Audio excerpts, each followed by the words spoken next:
Welcome to the News Review on Press TV. A United Nations special rapporteur has slammed the United States for the targeted killing of top Iranian general Qasem Soleimani. Until January of this year, drones had been used for the purpose of targeting a representative of armed groups that had been deemed a threat by a number of governments, particularly under the concept of terrorism. On January 3rd, 2020, the world moved into a very different space. On that day, the United States used unarmed drones to target and kill Iran's top general, Qasem Soleimani, as well as a number of his companions, including largely Iraqi representatives. That is a significant and troubling new development. It is the first... Now, Kellemer warned that the assassination has created a dangerous precedent. She noted Washington invoked self-defense as a justification for the attack, which targeted a government official outside a declared armed conflict. She noted that many UN member states remain silent over the incident for various reasons, such as fear or diplomatic considerations. The UN expert also called on the international community to take action on multiplication, proliferation, export, and use of drones for targeted killings. Let's now get some insight and discuss a little bit. So joining me will be Scott Bennett, former U.S. Army Psychological Warfare Officer from San Francisco, and Lawrence Davidson, former lecturer with Westchester University, joining us out of Westchester. Good to see you, gentlemen. Let's go to San Francisco. Scott, how do you square this? I mean, you have the assassination of the icon of fighting terrorists in the Middle East. How would that be a threat for U.S. national security? Well, you're right. This was an icon of fighting terrorists, and I have often looked at General Soleimani as the equivalent of General Patton to the American people, and the question of if Patton had been assassinated, how would the American people have responded? And I think the Iranian people and the Iranian government has responded in a very intelligent way, in a very long-term way. So as hard as it was to bear his loss, I think Iran was on a higher noble moral plane by by limiting its response. That being said, General Soleimani and the death of the Iraqi officials who he was with, or I should rather say the murder and the assassination of them, opens up that precedent of a dangerous situation and model where the Israeli Mossad intelligence can advise the American intelligence, and that somehow gets filtered down to pretend it's coming from Americans, and that gets in front of President Trump, who is surrounded by bad advisors and makes a very bad decision on assassinating Soleimani. And it opens up a war crime complaint to the Hague, to the International Criminal Court, to the United Nations Security Council. So this was a very bad decision, I think, that Donald Trump made. He's got to make political meat out of it because of the election season, but it shows us that the Israelis are providing bad intelligence, and they're using the United States in their continuing campaign of expanding in their geographical wars against Syria and Iraq and elsewhere. And I think this is going to be, should be expanded and discussed further, and it should be condemned by the international community, because you certainly do not want rogue drones flying over the sovereignty of other nations and assassinating people at will, at the whim of intelligence that has been perverted and corrupted from its very origins. Now let me turn to Westchester. Professor Davidson, what would Washington do if another country did the same thing to them? I mean, this drone-targeted killing thing. Oh, I think that you would have, you know, they would go hysterical, and you would have almost an immediate response in kind.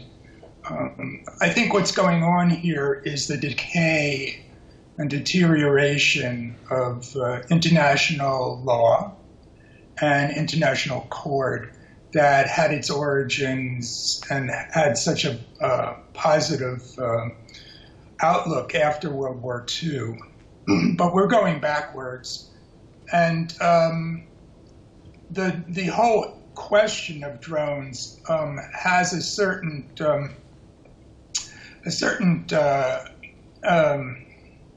attraction for the Americans because they've been looking for a way of attacking people that they want to attack without putting soldiers on the ground. So, for instance, if they withdrew from Afghanistan, you would probably see an increase in the use of drones in that area. And so this is a politically attractive, domestically speaking, politically attractive alternative to boots on the ground. And therefore, I think you're going to see this thing proliferate in terms of the United States.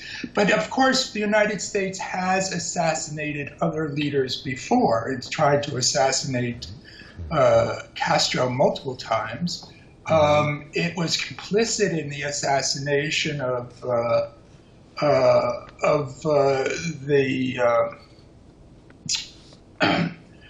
numerous Central American and South American leaders, and so I think it's, you know, generally speaking, it's in character.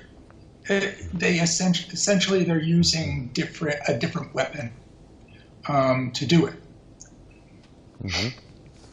Now let's go back to San Francisco. Scott, what could be done regarding this UN call? We had Ms. Calamert asking the international community to take action on the multiplication, proliferation, export, and use of drones for targeted killing. Who can do what about this? Well, the countries who own the sovereignty, the land and the airspace over which these drones fly are the first ones that can take action and forbid any drones from flying over their airspace, or they'll be shot out of the sky. That's, of course, the immediate need. And you may have some of these countries that are giving permission to it, but I think this is a very, very politically dangerous precedent for a lot of leaders to do, because they are going to be seen as complicit with terrorist activities. And that's precisely what the American people and many in the world have had enormous friction and conflict and political disgust over, was these endless wars that were launched in 2001 that expanded 5 years in 7 countries were supposed to be taken down, from Syria, Iraq, Afghanistan, Libya, and moving on towards Iran. I think that juggernaut has been disassembled and crumbling because of Russia and Iran's participation in the Middle East wars that the U.S. and Israel and Saudi Arabia started. It's now coming out.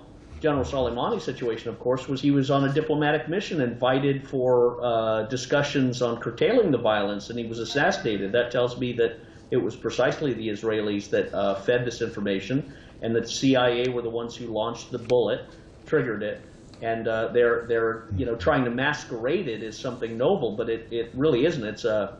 It's a crime, and I think it's a terrible foreign policy fiasco. I think Donald Trump recognizes this too, though. I think he recognizes the Middle East failures and the policies, such as suspending the New Horizons conference and waging sanctions against the people who run it, and the Americans and the other international figures who come to Iran to have dialogue and to create relationships.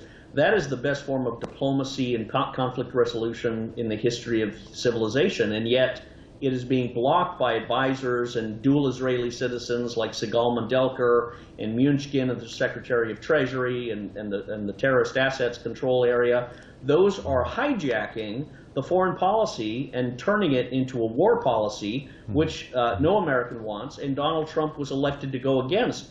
So he had better reform himself and go in the direction of diplomacy and abandon the quiet wars, or else he will find himself possibly on the ash heap of history and removed simply because Biden, in all his mental fragility, is able to utter one sentence: "I'm the president of peace," and that could have enormous resonance. And it's also why the Republicans are failing miserably, possibly, is because they're being perceived as a party of war, as a party of threatening Russia, and as a party of threatening Iran.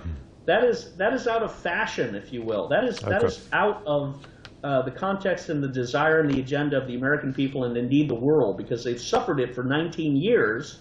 And the only beneficiaries are the deep state, the military-industrial complex, and the intelligence bureaucrats.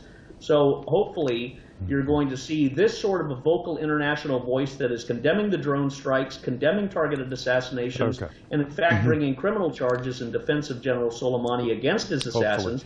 Maybe this will turn things. Okay. Scott, let me ask Lawrence this question. We talked about international voice. Lawrence, most UN members and other world countries and bodies, they kept silent regarding the assassination of General Soleimani. Tell us about the reasons for that. Well, I think the reasons that the Europeans kept silent is, again, an ongoing financial and otherwise economic leverage that the United States can apply to some of those countries. I mean, their ability to market goods that have U.S. parts and attain financial assistance from the World Bank, all of that can be disrupted or blocked or made harder by the U.S. government. I think in the case of the Middle East, you see a shift in that many of the Gulf Arabs are in fact warming up or getting relations and trade with the Israelis. And that's essentially, this sort of Shiite, Sunni kind of thing writ large. And so, the problem here is that no matter what individual citizens in different parts of the world, including the United States, want in terms of peace and reconciliation, the governments of countries like the democratic countries like the United States or the European countries, as well as more obviously non-democratic countries, are run by elites or lobbies or interest groups, however you want to define these things. And they're the ones who have most of the policy-making input. And so you can get these kind of contradictions where the citizenry wants one thing, but the government does another thing, and the citizenry feels disempowered, doesn't really know how to correct these things. So, for instance, say we get rid of Trump and we replace him with Biden. Biden's an establishment politician. He's connected to many lobbies, including the Zionist lobby in particular. And so, what are the odds that he will stop this? Exactly. It's not good. Okay.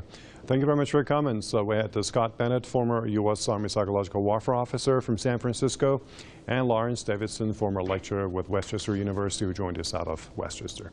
And thank you for watching this news review.